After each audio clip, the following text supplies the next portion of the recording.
உதயநிதி எந்த அர்த்தத்துல வந்து மேடையில ஏறி இது வந்து சனாதனம் என்பது டெங்கு கொசுவை விட மோசமான ஒரு வியாதி, இதை ஒழிக்கணும்னாரு. அது அபத்தம் இல்லையா? அப்போ காங்கிரஸ் வந்து இத்தனை ஆண்டுகளாக பாஜகவின் சித்தாந்தம் என்பது தீவிரவாத சித்தாந்தம்னு சொன்னார். சம்மந்தமே இல்லாம கமல் போய் ஒரு ஊர்ல வந்து இது முதல் தீவிரவாதின்னு எது? ஒருத்தருடைய பார்வை, நான் சொல்றேன், ஒருத்தருடைய பார்வை இன்னொரு சித்தாந்தம் என்பது என்ன செய்திருக்கிறது இதுவரை, இங்க தேசத்துக்கு என்ன செய்திருக்கிறதுன்னு கணக்கெடுக்கும் போது ஒண்ணுமே செய்யல. இங்க வந்து ஒரு தவறான ஒரு கற்பித்தலை செய்திருக்கிறதுங்கும் போது அவர் தீவிரவாதமா பாக்குறாரு. என் நாட்டுக்கு எதிராக நீ எதை செய்தாலும் தீவிரவாதம் தான். Whatever it may be, காம்ப்ரமைஸே கிடையாது. என் நாடு, அதற்கு எதிராக நீ எது வந்தாலும் செய்வோம். ஏன்னா நீங்க இன்னொன்னு, இவர் சொல்லக்கூடிய இந்த கட்சிகள், கம்யூனிசம் பேசக்கூடியவர்கள் எல்லாம், சித்தாந்தம் பேசக்கூடியவர்கள், ஒரு காலத்தில் இரண்டு நாடுகளுக்கு போர் என்று வரும்போது ரத்தம் கூட நாங்க தரமாட்டோம் அப்படின்னு சொல்லி பேசணுங்க தான். அன்னைக்குதான் அந்த கட்சி உடைஞ்சது.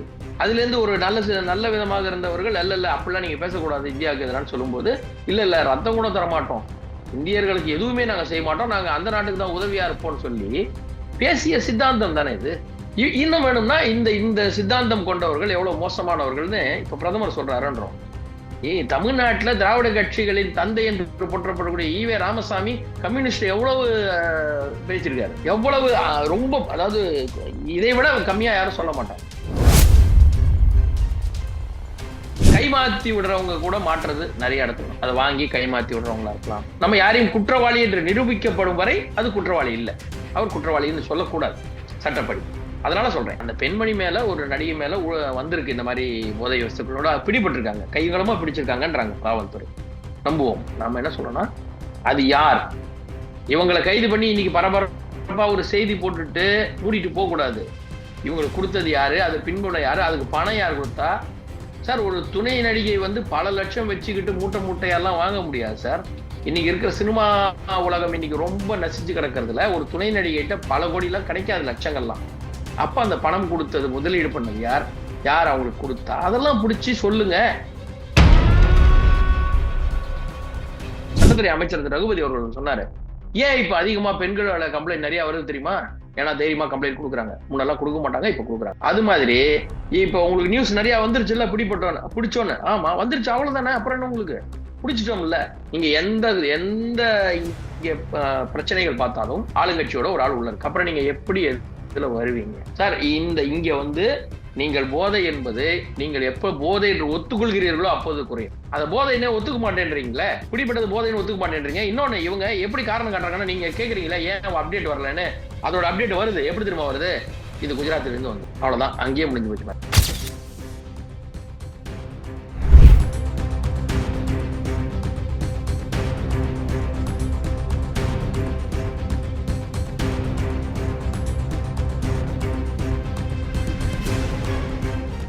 ரியல் ஒன் நேயர்களுக்கு வணக்கம்.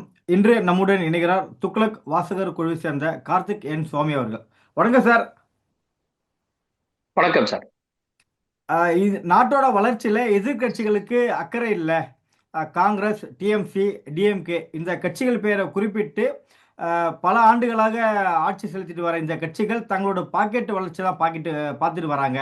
ஸோ தங்களோட பாக்கெட் நிரப்பினா போதும் தான் பார்க்குறாங்க அப்படின்னு சொல்லிட்டு பார்லிமெண்ட்லேயே மோடி அவர்கள் இந்த 3 கட்சியுமே கடுமையாக விமர்சனம் பண்ணி குற்றச்சாட்டு கொடுத்து பேசியிருக்காரு. இது எப்படி பாக்குறீங்க சார்?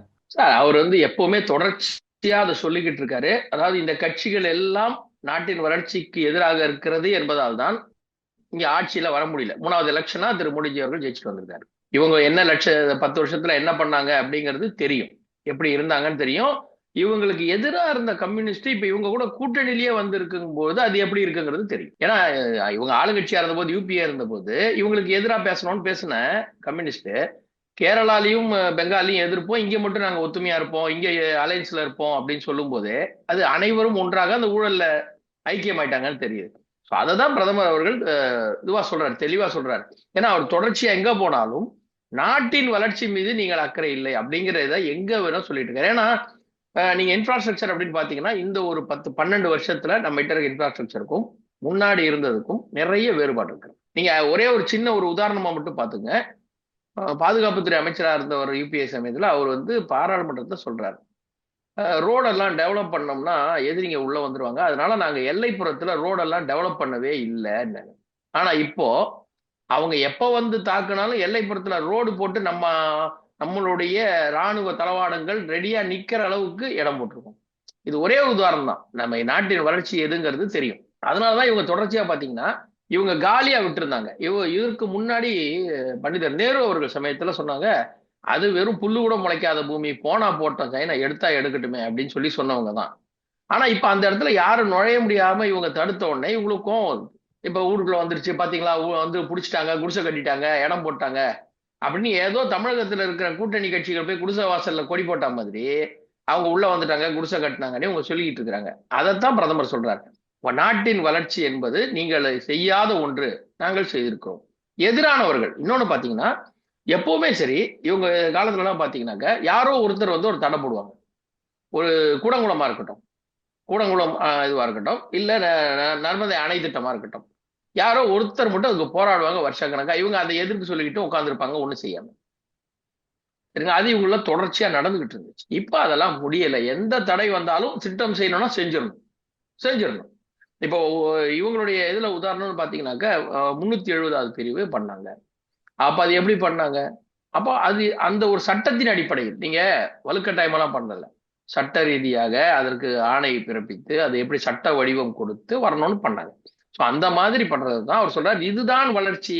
நீ திணிச்சு கட்டாயப்படுத்தி எல்லாம் யாரும் பண்ணாத, சட்ட ரீதியாக என்ன பண்ணணுமோ அதை படி, இது வளர்ச்சிங்கிறார் தொடர்ச்சியா. இன்னொன்னு, இவங்க என்னைக்கான ஒரு முறை எதிர்கட்சிகள் வளர்ச்சி திட்டத்தை பத்தி பேசி பாராளுமன்றத்துல போராட்டம் பண்ணியிருக்காங்களா? ஒரே ஒரு வளர்ச்சி திட்டம் இதை வந்து வேணும், இது செய்யலைன்னு சொல்லி போராட்டம் பண்ணியிருக்காங்களா? பண்ணதில்லை. நீங்க வெளிநாட்டு பத்திரிகையில செய்தி வந்தது, வெளிநாட்டுல வீடியோல செய்தி வந்தது, அந்த பத்திரிகை உண்மையை எழுதுனா, அதாவது வெளிநாட்டு பத்திரிகை உண்மையை தான் எழுதுவான். இவங்க தொடர்ச்சியா பாத்தீங்கன்னா யாரோ ஒருத்தர் எழுதுறது, யாரோ சொன்னது, வீட்டுல இருந்து இந்த சொல்லுவாங்களே, என்ன சொல்றது, ஊர்ல எல்லாம் ஒரு பாட்டி உட்காந்துட்டு திண்ணையில பேசுற மாதிரி, அதை கூட இவங்க எடுத்துட்டு போய் பாராளுமன்றத்துல பேசுவாங்க. அந்த பாட்டி சொன்னார்கள், உண்மைதான் சொன்னார்கள் அப்படின்னு சொல்லி எடுத்துட்டு போவாங்க. சோ அந்த மாதிரி இவங்க பேசுறதுனால அவர் சொல்றாரு, நாட்டின் வளர்ச்சி மீது உங்களுக்கு அக்கறைங்கிறதே கிடையாது. நீங்க அதை செய்யல, தவறிட்டீங்க, செய்யறவனையும் உங்களுக்கு அக்கறை இல்லை. அதனால நீங்க எல்லாம் இதை பத்தி பேசவே பேசாதீங்கன்றார். உங்களுக்கு எல்லாம் அடிப்படையே தெரியாம பேசிட்டு இருக்கீங்க, நாட்டின் இவ்வளவு தூரம் வளர்ச்சி கொடுத்துருக்கோமே அப்படிங்கறத அவருடைய ஆதங்கமா இருக்கு. அதுதான் பிரதமர் அவர் குறிப்பிடுறாரு. எங்க பாராளுமன்றத்துல போனாலும் சரி, வெளியில போனாலும் சரி, அவர் குறிப்பிட்டு சொல்றதே அதுதான் வந்து சொல்றாரு. நீங்க பழக்கப்பட்டீங்க, ஒரு திட்டம் பண்ணா அதுல வந்து ஹேபிச்சுவல் தீப்ஸ், எப்படின்னா நீங்க வந்து அதுல வந்து தொடர்ந்து வந்து நீங்க இது பண்றீங்க அப்படிங்கிற மாதிரி சொல்றாரு. என்ன சொல்றாருன்னா, காந்தி ஃபேமிலி அப்படின்னு சொல்லிட்டு சொல்றாரு. சொல்லவே சொல்றாரு, habitual thieves accusing them of stealing the surname of Gujarati Mahatma Gandhi, அதையும் சேர்த்துக்கிறார். இவரு குடும்ப பேரையும் திருடிட்டீங்க, நீங்க திருட்டு பழக்கப்பட்டவங்க, அப்படி எல்லாத்தையும் சேர்த்து போடுறார். சரி, ஒரு பேச்சு என்பது எப்படி இருக்கணும்னா, தான் சொல்ல வந்தது மக்களுக்கு சரியாக புரிய வேண்டும். அந்த விஷயத்துல ரொம்ப தெளிவா என்ன சொல்லணுமோ சொல்லியிருக்காரு. இந்த இடத்துல ஒரே ஒரு விஷயம் குறிப்பிட விரும்புறேன், நேயர்களுக்கு தெரிஞ்சுக்கணும். இப்படி ஒரு இத்தனை பேசுகிறார் என்பதால் தான் நம்ம ஊர்ல திருமாவளவன் அவர்கள் ஒரு முறை சொன்னார், அவர் இங்க தமிழ்நாட்டுல மட்டும் ஹிந்தி தெரிஞ்சதுன்னா மோடி ஜெயிச்சிருப்பாருன்னாரு. அவர் பேசுற விஷயம் இங்க தெரிஞ்சிருச்சுன்னா அவர் ஜெயிச்சிருப்பாரு அப்படின்னே சொன்னார். சோ அதுதான் இது அவருடைய பேச்சின் விவரமா பார்க்கிறோம். மோடி அவர்களின் தொடர் விமர்சனத்தால் தமிழ்நாட்டில் திமுகவோட பலத்தையும் வெஸ்ட் பெங்கால்ல டிஎம்சி கட்சியோட பலத்தையும் குறைச்சிட முடியுமா சார்? ஆல்ரெடி மேற்கு வங்கத்துல குறைஞ்சு போச்சு. நாம தான் அந்த ஊர் தனிக்காட்டு ராஜாவா இருந்தாங்க. கம்யூனிஸ்ட் முதல்ல இருந்தாங்க, அடுத்தது மம்தா இருந்தாங்க. இப்ப ஆல்ரெடி எதிர்கட்சியில இவங்க வந்து கொஞ்சம் வலுவா வந்துகிட்டு இருக்காங்க. இந்த முறை அடுத்த முறை வரும்போதும் இன்னும் தெளிவா ஜெயிக்க போறாங்க. தமிழ்நாட்டுல திமுகவோட ஓட்டு பாத்தீங்கன்னாக்க, இப்போ கலைஞர் சில ஜெயலலிதா அவங்க 2 பேர் ஆளுமைக்கு பிறகுங்கிறது, ஏன்னா இப்போ வரைக்கும் காங்கிரஸ் கூட்டணி தான் இருக்கும், அதை விட்டுருங்க. அந்த 2 ஆளுமைக்கு பிறகு பாஜகவின் வளர்ச்சி, திமுகவின் வீழ்ச்சி தானே. 2021ல 19ல இவங்க வாங்கின வாக்கு, 21ல வாங்கின வாக்கு, 24ல வாங்கின வாக்கு நீங்க பாருங்க, குறைஞ்சுக்கிட்டே வருது, இவங்களுக்கு ஏறல, ஒரு ரிவர்ஸ்ல வருது.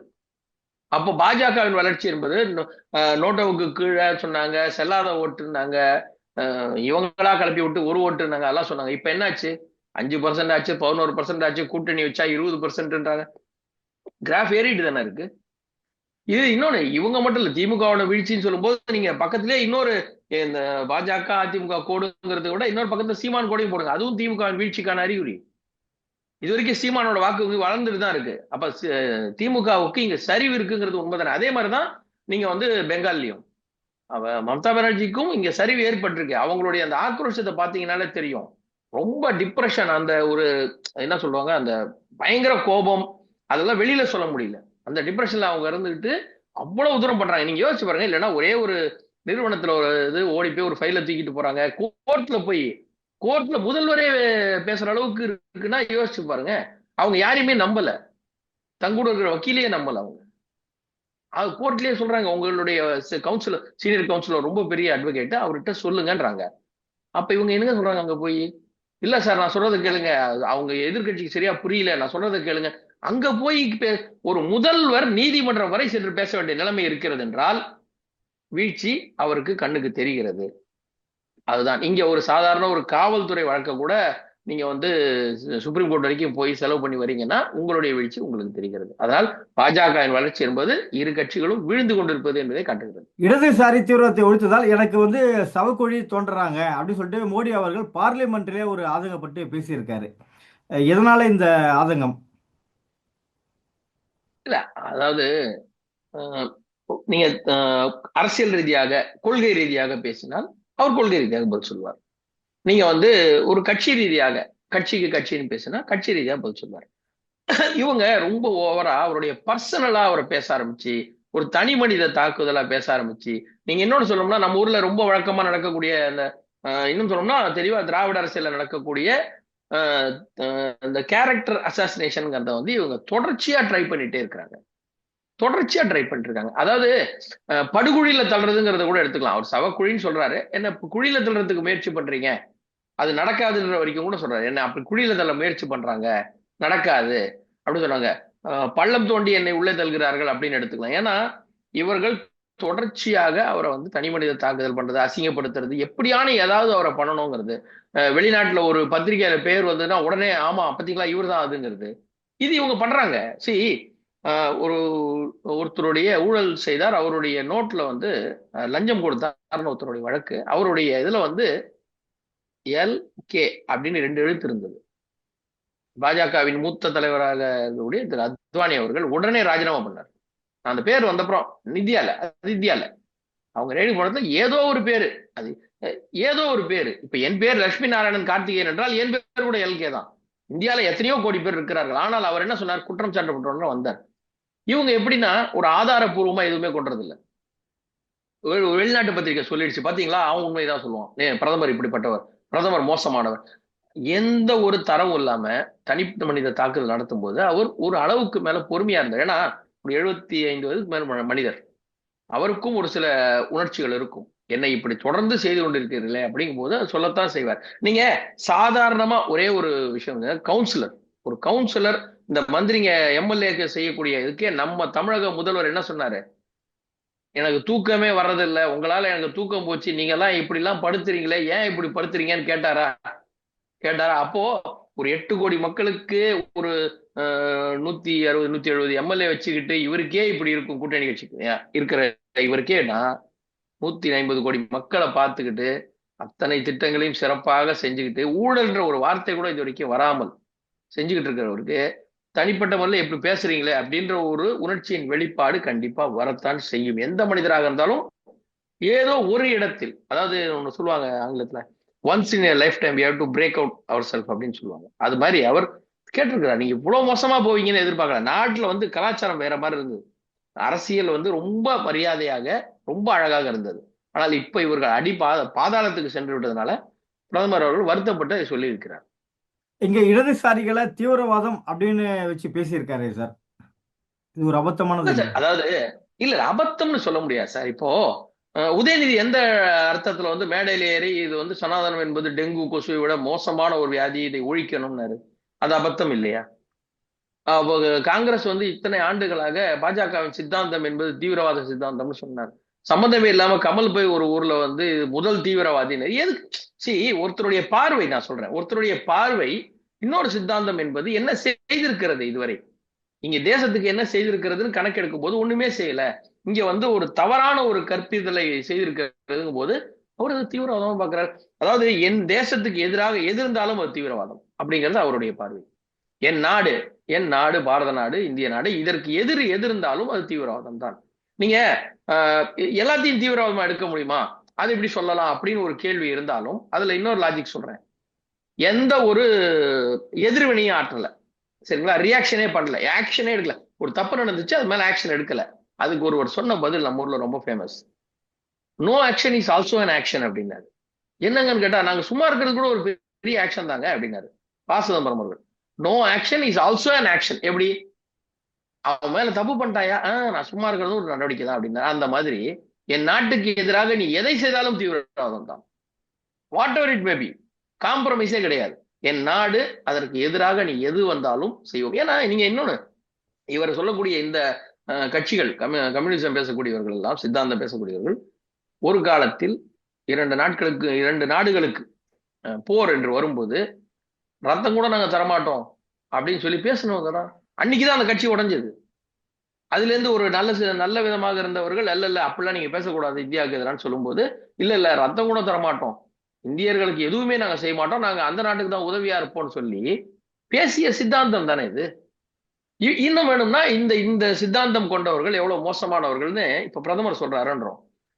தமிழ்நாட்டுல திராவிட கட்சிகளின் தந்தை என்று போற்றப்படக்கூடிய ஈவே ராமசாமி கம்யூனிஸ்ட் எவ்வளவு பேசியிருக்காரு, எவ்வளவு ரொம்ப, அதாவது இதை விட கம்மியா யாரும் சொல்ல மாட்டாங்க, அவ்வளவு கேவலமாக பேசியிருக்கிறார். பிரதமர் ஒரே வார்த்தையில அது தீவிரவாதம்ட்டார். இவர் அதை கொச்சைப்படுத்த அந்த அளவே இல்லை, அந்த மாதிரி பேசியிருக்காரு. அப்ப அதை எப்படி எடுக்கிறது? இப்ப கமல் சொன்னார் பாத்தீங்களா, ஈவேரா சொன்னதா நிர்மலா சீதாராமன் மேடம் சொன்ன உடனே நிர்மலா சீதாராமன் சொன்னதா பண்ணாரு பாருங்க. அந்த மாதிரி இந்த இடதுசாரி சித்தாந்தத்தை பத்தி ஈவேரா பேசியதில் ஒரு துளி, 1% தான் இப்ப பிரதமர் கோடிட்டு காட்டினார். இவங்க அதை பிடிச்சுக்கிட்டாங்க, ஈவேரா விட்டாங்க. சோ இங்க இந்த சித்தாந்தத்துக்கு எதிராக பல ஆண்டுகளாக பேசப்பட்டு வருகிறது. இப்ப பிரதமர் அதை தெளிவுபடுத்தியிருக்கிறார். நீ இன்னும் சொல்லணும் என்றால், தமிழ்நாட்டில் மிகவும் பிரபலமாக இருக்கு இந்த கம்யூனிசம்னு இவங்க பேசுறாங்க இல்லையா, அந்த இதுல தோழர் ஜீவா இருந்தார். தோழர் ஜீவா, அவருக்கு எவ்வளவு பெரிய வெறுப்பு அவர் வெளில போனாரு. இவங்கள்ட்ட எல்லாம் வேணவே வேணாம் சகவாசம், மன்னிப்பு கடிதம் கேட்க சொன்னார்ல, நீ மன்னிப்பு கடிதம் எழுதி கொடுத்துரு, எங்க அண்ணனோட பிரச காப்பாற்றணும்னு ஈவே ராமசாமி எழுதி கொடுக்க சொல்லி போனார் இல்லையா. அப்ப அந்த சித்தாந்தத்தில் ஒரு சில நல்லவர்கள் இருந்தார்கள், நல்ல சிந்தனையோடு. இன்று அதெல்லாம் இல்லை. அதனால பிரதமர் டைரக்டா சொல்றாரு, என் நாட்டுக்கு எதிராக பேசினா நீ தீவிரவாதம் தான். அது தெளிவா சொல்றாரு, வேற எதுலையுமே இல்ல. அவருக்கு எந்த உள்நோக்கமோ ஒரு உள்ள வச்சுக்கிட்டு அர்த்தத்தெல்லாம் சொல்ல, டைரக்டா சொல்றாரு, என் நாட்டுக்கு எதிராக பேசுற, அவ்வளவுதான் அப்படின்னு. பெத்தப்பட்ட மீன் விற்பனை செய்ததாக சென்னையில் ஒரு நடிகை உள்ளிட்ட ஒரு 8 பேர் கொண்ட கும்பலை போலீஸார் கைது பண்ணியிருக்காங்க. ஸோ இதை எப்படி பார்க்குறீங்க இந்த நிகழ்வை?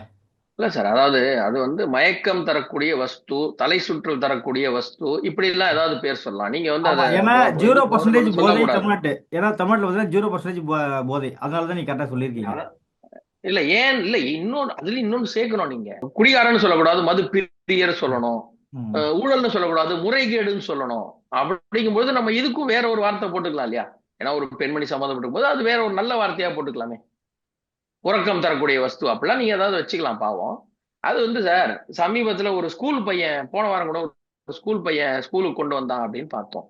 எனக்கு தெரிந்தவரை ரோட்ல ஒரு பொட்டலை கிடக்குன்னா, நான் அதை ஏதோ பார்த்தேன்னு வச்சுங்களேன், சுருட்டுல வர புகையில போல இருக்கு, பாட்டி போடுற புகையில, எங்க அப்பத்தான் யூஸ் பண்றதுன்னு சொல்லி பார்ப்பேன். இது ஏன் இதை கவர்ல போட்டிருக்காங்கன்னு நான் பார்ப்பேன். அப்படி இல்ல பவுடரா இருந்துச்சுன்னா, எனக்கு தெரிஞ்ச வரைக்கும் இது ஒருவேளை விபூதி பொட்டலமா இருக்குமா, இல்ல ஏதாவது பவுடர் யாராவது சின்னதா போட்டு எடுத்துட்டு போய் விட்டாங்களா, அப்படிதான் நான் யோசிப்பேன். எனக்கு தெரிஞ்ச வரைக்கும் அந்த பையனுக்கு அது போதை மருந்துன்னு தெரிஞ்சிருக்குன்னா அதையே கவனிக்கல. சோ இங்கே நடமாட்டம் இருக்கிறது, தொடர்ச்சியாக இங்கே கொண்டது. சரி, திரைத்துறையில இந்த ஒரு சின்ன நடிகை ஒரு படம் 2 படம் நடிச்சிருக்கிறாங்க, பாவம், அவங்கள்ட்ட இருக்குன்னு சொல்றாங்க. இதுலயே கொஞ்சம் பெரிய நடிகரா இருக்கக்கூடிய ஒரு 2 பேர் கைது பண்ணாங்களே, அந்த வழக்கு என்னாச்சுன்னு கூட இதுக்கு அப்புறம் ஒரு அப்டேட்டும் கிடையாது. அவங்க 2 பேரும் வெளில தானே இருக்காங்க. என்னாச்சு அவங்க மேல நடவடிக்கை, என்னாச்சு தொடர் நடவடிக்கை எங்கே? இப்ப இந்த பையனை கூட, ஸ்கூல் பையனை கூட நான் ஏன் சொன்னேன்னா, அந்த பையனோட பெற்றோர்களை கூப்பிட்டுட்டு விட்டுட்டாங்க. இந்த மாதிரி பண்றான் அவங்க பையன் அப்படின்னு விட்டுட்டாங்க.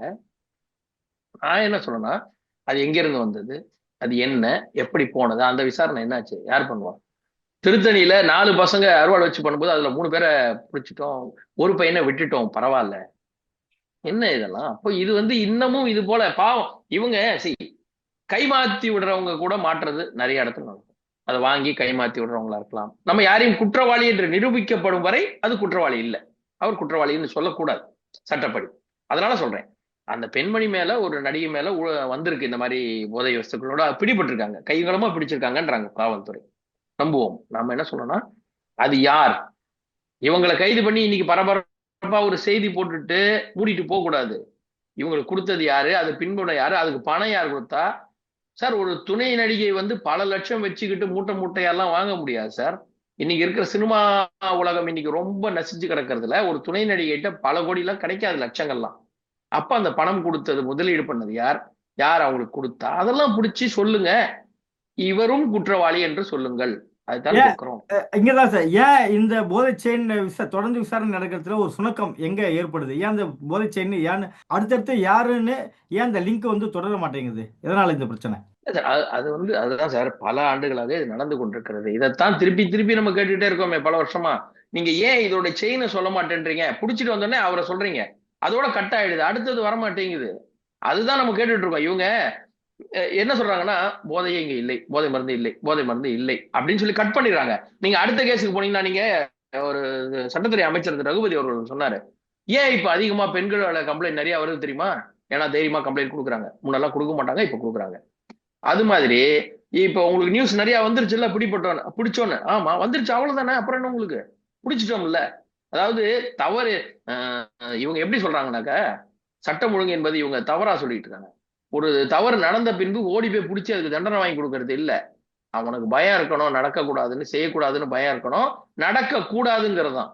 இங்க ஆட்சியாளர்கள்லாம் இரும்பு கரத்தோட இருந்திருக்கிறாங்க, இரும்பு கரத்தோட இங்க பண்ணிருக்கிறாங்க.